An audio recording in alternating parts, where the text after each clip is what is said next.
This is BYBW, the sports gambling podcast for decent people who bet like and make money in the process. Two co-hosts here collectively went 7-1 against the spread. I'm higher than a $2 coming off a 4-0 week. 80% for those. And to bump them up to 15-5 on the season. And he said, anyone who has a better game plan than me can email me at hashtag I don't care. I'm sending you an email that your offense fucking sucks. It's not a valid address. You're just going to get one of those mailer daemon things.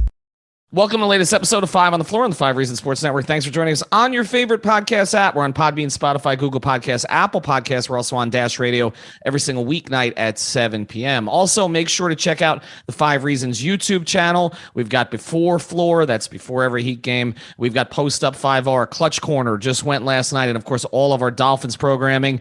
And 5reasonsports.com. That's where you get no paywall sports content, all the South Florida teams. And again, you don't have to pay for it. We always want to thank our sponsors. We want you to reach out to our local sponsors in particular, including our friends over at CPT. CPT, what do you need them for? You need them for IT. That's what you got to get from CPT of South Florida. You can find them at CPT-Florida.com. So reach out to TJ, ask about the promotion, 25% off cloud phone service, including free phones and the first 2 months of service free. TJ and CPT have been helping South Florida businesses save thousands per month. They can do the same for you. You got to be mobile these days, and with a cloud phone system, you can work from anywhere on any device. So give TJ a call at 954-966-2766. That's 954-966-2766, or go to cpt-florida.com. And now, tonight's episode. Yeah, 5 on the floor, ride for my dogs. Where here's the thing, you can check the score. Hustle hard, couple scars, wearing bubble frogs. Just like Butler said, you in trouble, y'all. Kept the floor playing, got it all banned. Y'all seen the block, stop with one hand. And Pat we trust, it's power have the guts. We're here to bring the heat, y'all can hang it up. Welcome to 5 on the Floor, a daily insider show on the Miami Heat and the NBA, featuring Ethan Skolnick, Greg Sylvander, and Alex Toledo, plus others from the 5 Reasons Sports Network. Welcome back to 5 on the Floor. I am your host, Greg Sylvander. No Ethan Skolnick for this episode. Today's floor plan, we are diving into No Ceiling himself, Bam Adebayo, and with me to do so, we have Alex Toledo at Tropical Blanket. You can follow him on Twitter. And somebody who really articulated kind of where I want to go with this podcast and did a great job on 5reasonsports.com. That is Brady Hawk, who is with us. You can follow him on Twitter, Brady Hawk 305. And you can find me at Greg Sylvander as well. So we just got through media day, right? And I know you guys, we were on the Zoom calls, Brady and I, and Alex, you and Ethan were there. You guys have downloaded some of that stuff in terms of like your key takeaways. But for me, like what jumped off the page right off the bat was Bam's comments. I felt like the fact that he kind of looked the audience per se square in the face and confronted a topic that that was the noisiest as we went into the summer, I thought was a very interesting approach by him. So I guess I'm going to start here when we get into Bam Adebayo, as that is the topic tonight. That is undeniably the floor plan. Is I'd like us to start off by actually hearing it from him and how he responded on what he worked on over the off season and how quickly he went to the topic that I think we're all thinking about without saying it. I would say obviously shooting. You know, that's everybody's big take on me. You know, I want to be a shooter. So I'm going to say shooting, attacking the basket more often, being more assertive, and picking my spots, you know, where I can actually really excel at and just not getting bored with scoring off of that every play. So right there, shooting and being assertive. Like he heard the noise, he heard the critics. Brady, I'm going to start with you because you so eloquently laid out the column. Talk to me about like the fact that that's where he went right off top, what that means from his like for his game on court, but just like the mind frame to go that way. I thought that it was a really interesting thing that he picked up on and he's not running from. What did you take from it? Yeah, I don't think the surprise wasn't that he worked on it all offseason. Like, we know what Bam Adebayo is, his work ethic, the things he focuses on. But I think, like you said, it was just, that was the first thing he said. He said, obviously shooting. I think we all know that he has the shooting capabilities. We've seen the mid-range. It's just all come down to confidence. We continue to talk about that. He can drive, he can shoot. It just comes down to him doing it, and him having the confidence to just say that in that type of interview shows that he's willing to probably take it. Obviously, the actions will be differently. But when you listen back to that, what he said right there, I think one of the main things to take away from that is the part where he was talking about being bored in his spots. I think that's what tells you about him as a shooter. Looking back last season, he was basically forced into a certain role where he had to play from the elbows because he had to facilitate from there. He had to score from there when you lack, initiators in the offense. Now he has Kyle Lowry as these other guys. He's going to be put in different spots where there's zero way he's going to be bored from the way he's going to be playing. He's going to have lob opportunities from Lowry. He's going to be put in different spots, maybe attempt some threes, as we said, maybe spread out to the corner. But being bored from, I think, the mid-range as a shooter. I don't think just being a shooter means the three. I think we're going to see him from different spots. Maybe takes that UD coaching and takes up a mid-range, a baseline jumper in the mid-range. I think that'll be important for him just to kind of mix it up. Like you said, just not getting bored with what he's doing. So if he could shoot the three, that's another thing. But I just see assertiveness, as he said, confidence. That's the important part.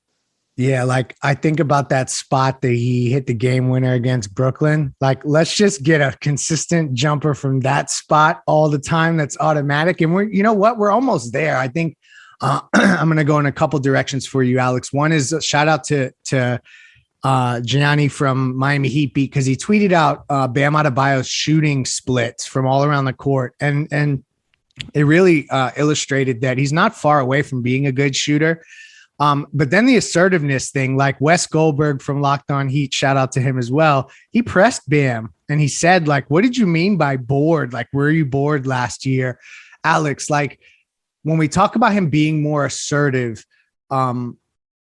like to you, like, what does that mean field goal attempts wise? He wasn't going to put a points per game average on it. Like I saw he didn't hedge his bets there, but like from your perspective, what does assertive mean for Bam Adebayo?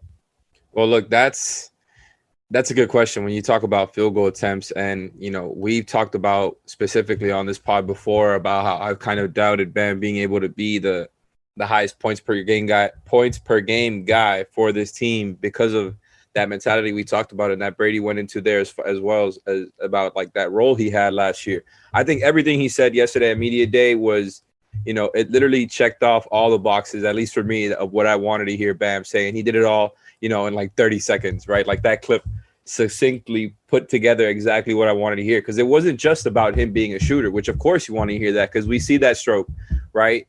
But the talk about picking his spots, being more aggressive, the confidence, that's everything that Heat fans have been clamoring for so long. Everything he said is the mentality of a scorer, right? Like knowing when and where to score, having that assertiveness like you talked about, and being able to pick your spots. Like that's really when you can be able to take it to that next level. Like I feel like he was he was all over the place last season when it came to the offensive part of his game, specifically scoring, right? Because he was mainly kind of planted into that same area beyond the free throw, kind of right below the 3-point line. And it just kind of went from there. And I think it limited his game a little bit as far as the scoring angle. I still don't know how much his field goal attempts are actually going to rise. I just think he's going to be a lot more efficient in the role, and I think he's going to be a better finisher. And I expect the points per game to go up, though. Like I think if you tell me he's at 20, 21 points per game, I wouldn't be surprised. And he finished last season at 18.7. So that's huge. That's already a big leap to me. And I think that the real comparison to make, I was thinking about it leading up to the show, is somebody who Lowry just finished playing with is Siakam, right? Like they actually, just thinking about that 2019 team that won the championship, there's also, that's kind of a lot of parallels to this team, right? Obviously we got Lowry. I think Jimmy serves as the Kawhi parallel. And I think Bam really is the Siakam parallel because, I like this. I like where you're going with this. it's somebody who was maximized by the talent around him. They're not the same type of player, right? Siakam is not a pick and roll big, but he was able to be maximized by having those other talents there. And he didn't have to have so much of a playmaking load like he did the last couple of seasons, and probably will have again this season. And I just think that's going to be huge for Bam as well. Whereas like Siakam's main go-to move was the spin move. I think Bam picking his spots in different places is going to get him that higher points per game leap that we're looking for. You talk about taking leaps, and something that we've talked about on Five on the Floor is, there's alpha players around the league, alpha personalities. I don't necessarily think you need to be an alpha personality to be an alpha player. That's just my take. I don't know that everybody on this show always agrees with that. But I wanted to circle back and kind of pivot to the next thing Bam Adebayo said. And it may have been our own Ethan Skolnick that asked him this question as it relates to what keeps him motivated, what keeps him going, that drive. I thought he answered the question in an interesting way, particularly as it relates to the Miami Heat and from the Heat's franchise perspective. So let's dive into that a little bit. It's deeper than accolades. Everybody in this league chases something, and it's just motivation. I love when people doubt me. I feel like a chip will make a monster, so I try to find stuff that'll motivate me, like UD's rebounding record. Since I'm gonna be UD today, that's motivation. Seeing what D Wade has done in his career in Miami, that's motivation. That's something I want to do. That's something I want to be a part of and get the experience with. So, I don't think that chip will ever leave. It's embedded in me. So that was Bam in response to Ethan's question about like keeping that drive going. And I thought that I love that he referenced stuff like UD's rebounding record, because that's not like the sexiest thing you go after, whether it's an all-star appearance or an MVP. So where I kind of want to go with this is, like, how good can Bam Adebayo be this season? Like, when we talk about where he ranks with respect to the league, on this team, in this organization, he's one of those rising stars. Alonzo said from day one he would be one day have his number in the rafters. Brady, like, how is this the season that we see? Is this the differentiator? The season where all of a sudden Bam Adebayo is looked at in a different way, like not just an all-star, but actually one of those takeover everyday players? Yeah, I think it's setting up for that, just because, as you said, the takeover thing is the part to harp on. Like, I think a lot of defenses, as just the same thing as the public, we're kind of waiting for that takeover. I think defenses were waiting for that takeover from night to night. Like, you didn't have a base offense. They had a base offense, but they didn't have a Kyle Lowry base offense where you can kind of get into things. Now Bam Adebayo is going to have the Lowry enhancements that what he's going to get from Lowry. The question is, what is he going to do when he's not getting the ball from Lowry? So I think it's the peak of his year this season is going to be when he takes the ball, the assertiveness, when he can drive it to the basket. I think the 15 pounds up top is going to help him just getting to the free throw line, getting to the basket, drawing contact. That's going to be important. That's the opposite of the shooter comment, is that extra weight to kind of take that part of his game to the next level. So everything kind of seems like it's pointing in the direction for him taking over, but it always comes down to him choosing to do so. He can do it. We all know he can do it. But I think it's just up to him. And if he just starts to do that, if you see, like we talked about this before, of like who's going to be the most field goal attempts on the team because they're all so close. If Bam Adebayo is the leading field goal attempts and maybe by one or two shots, then we're talking about something completely different, because then you have Bam Adebayo taking that true leap. You have them going into the next tier of guys. And I think that's basically what unlocks this team to the next tier as well. Like Victor Oladipo is the wild card of this Heat team, but the even deeper wild card is just Bam Adebayo doing that type of stuff with that confidence. It's so true. I mean, no ceiling indeed. I want to talk about what he's going to be able to do alongside Kyle Lowry, what Kyle Lowry can do alongside Bam Adebayo. And then we'll close out with probably the most interesting comment about BAM, and it didn't come from BAM. But before we do, I want to tell you about another great sponsor of the 5 Reasons Sports Network, and that is Prize Picks. It's my personal favorite daily fantasy app. Daily fantasy made easy. You literally log on to the app, pick your favorite stars, choose over and under. You watch your players win. It's super easy. Right now, you can do NFL picks. So there's lots of different stuff you can do on a week-to-week basis for NFL. But if you're more of an NBA person, like a lot of you of our listeners are, you can do futures. So for opening night, you can do. I went and checked this out. Duncan Robinson, 3.6 3-point field goal makes on opening night, over or under. So you can take that futures all the way. You can make that bet today for game 1 of the season. They also have players like Luka Doncic and his points per game, Steph Curry and his 3-pointers made 4.9. I don't know that I'm going to go over there. So that gives you a little bit of an idea. You can go to NBA futures or stick to NFL. There's lots of great activity with NFL right now. Again, go to Prize Picks. If you use the code 5 at sign up and deposit, you will have your deposit matched up to $100. That's use code 5 at prizepicks.com. One of the great sponsors of 5 Reasons Sports Network. So back to the regularly scheduled programming. When Bam was asked about Kyle, did he say Kyle was going to set screens for him? I thought he said something funny like that. I want to, Alex, I guess I'll go to you here.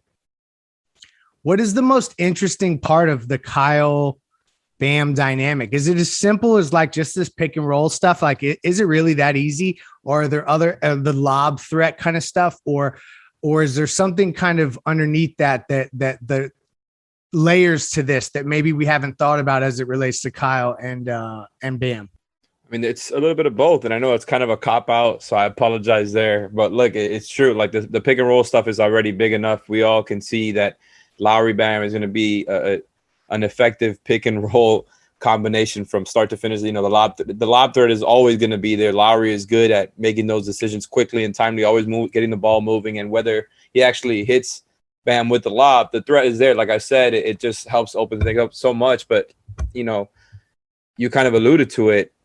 Lowry is going to be screening for Bam. I think maybe I'm wrong, but it just makes so much sense with the size he has, the years of experience he has working in that type of offense, and especially one that is going to thrive on movement, just like I think we're projecting this one too. I just think it makes so much sense. It's hard to not make parallels to those Raptors teams because a lot of those principles are similar, I feel like.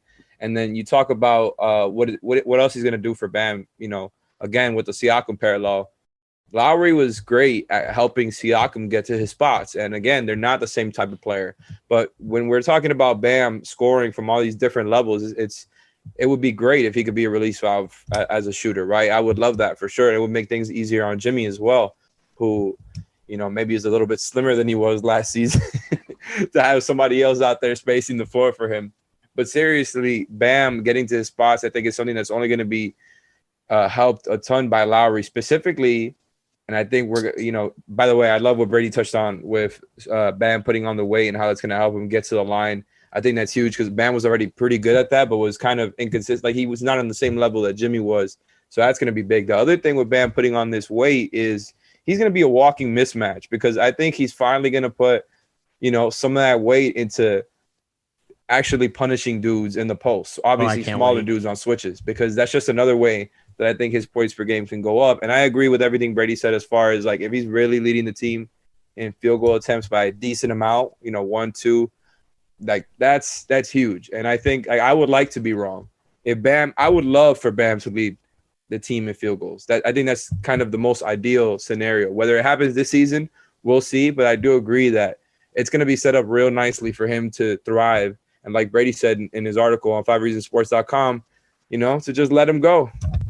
That's it. To his point, I do want to say of Lowry's screening, we can tie this back to the shooting thing with Bam. Like if he's a 3-point threat to any degree, like it doesn't mean he has to be shooting threes like crazy and making them. Like if he has a defender out there even a little bit and you have then Lowry screening for him out there, that's when this all kind of unlocks together because you have Lowry screening him out there. You have the spacing unlocked. And then the other thing that you can kind of, when you mention layers, I think Duncan is like the key to that. Like if you're talking about the Siakam Lowry parallel that Alex is bringing up. When you have a Duncan Robinson that's popping out with that type of gravity, and it like leads to those like doubles when the guy kind of doesn't even have the ball, and it leads to those 2-on-1s, like that's going to happen a lot. Where I think the Lowry Bam, the biggest stuff is going to come when Duncan is on the floor and he's put in these actions, in these 3-man actions. So there's just, I feel like it's endless the amount of stuff they can do.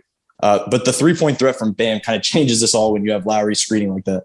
Yeah, he just kind of bluntly came out and said, are you like when he was asked if he's going to take more threes, he just basically said yes, and then moved on to the next question. I thought that was a funny way for him to get quick to the draw on the response there. By the way, that dribble handoff, like, you know, Brady was alluding to there, it's just going to be so potent, man. Like, he even said to Brady, what's Duncan going to be around 5 more years? So we're just going to keep polishing that thing up. And I think that like what's not broke shall not try to be fixed. So you guys are right. Like that's going to be a huge part of it for parallel, him. By the way, I'm sorry to keep interrupting you. The Raptors in like kind of similar thing we're talking about specifically with the dribble handoff is the Gasol and Lowry pairing, because that's a lot of the times how he was using that similar type of dribble handoff, high post, and it's very similar type of archetype to the guy who Bam has been for the past 2 seasons.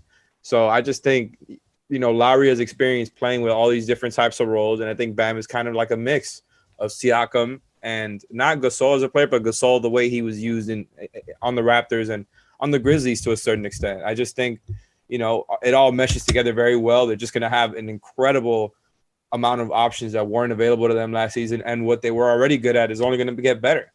And then did Bam really look bigger, Alex? Huh? Did Bam really look bigger? You were there. Like, it was noticeable? So glad you asked me that. Like that, this is important. And I think, you know, this is why I went to journalism school. I can confirm Bam is 100. He's definitely bigger. Like, you know, you said Jimmy Slimmer too. Is there any other, like, you want to sneak anyone else in here that you saw some Heat culture tips as it really, you know, for, all right, let me get into this. All right. So first, like with Bam, like I said, he was definitely bigger. He told Anthony Chang in that great Q&A it did together that he went from 245 to 260 ever since, you know, he's kind of been able to weightlift again after the shoulder injury that happened in the finals. And it's 100% true. He is swole to, you know, to use Miami terminology. He's swole. And PJ Tucker was standing next to him, and I'm like, damn, you know, we talk about acreage with PJ Tucker. Bam is starting to match it. Okay, the other one, Tyler, noticeably bigger, you know, wasn't like he didn't look swole, but I think he looked a lot more, I don't know, athletic. Like, you know, people pointed out the lower body. You're going to call him wiry strong? He looked stronger for sure. Duncan looked a little stronger. Sneaky athletic. KZ looked strong, but the other biggest jump I saw was Depot. Like, he came back real swole, and I don't like. He looks good, man. Like, obviously, I only saw him walking around, so I can't make any type of evaluation about his athleticism. He was jumping low off the ground for some of those photos, but as far as like, he definitely he bulked up a little bit. That you can see it in some of the videos we posted up. By the way, we have, you know, a ginormous vault of YouTube stuff for Media Day all over the 5 Reasons Sports YouTube channel if you guys want to check that out. But yeah, a lot of people came back bulked up, and, you know, they brought back Dedmon, they brought Markieff Morris. I just think this team is not going to get bullied anymore, man. I think that's the actual takeaway from this.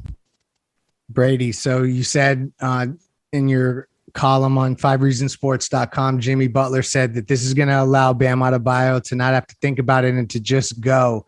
What if you had to bet as we get into the regular season, like what's that moment look like when we know Bam is now just going? Yeah, I think it's basically forgetting exactly what we just talked about. Like, no Lowry screening, just everybody gets out the way, and Bam just takes the slower big off the dribble like we all know he can. Like, that's just going. Like, and if we look at all the comments said, we've gone over a lot of them. I don't think any of them stuck out more than what Butler said right there, that how Lowry just opens everything up for him and just allows him to just go. Like, I think that's what they've been waiting for. Finding a piece that allows him to push him in that direction. And we kind of speculated that back then, even when they were like getting ready to pick up Kyle Lowry.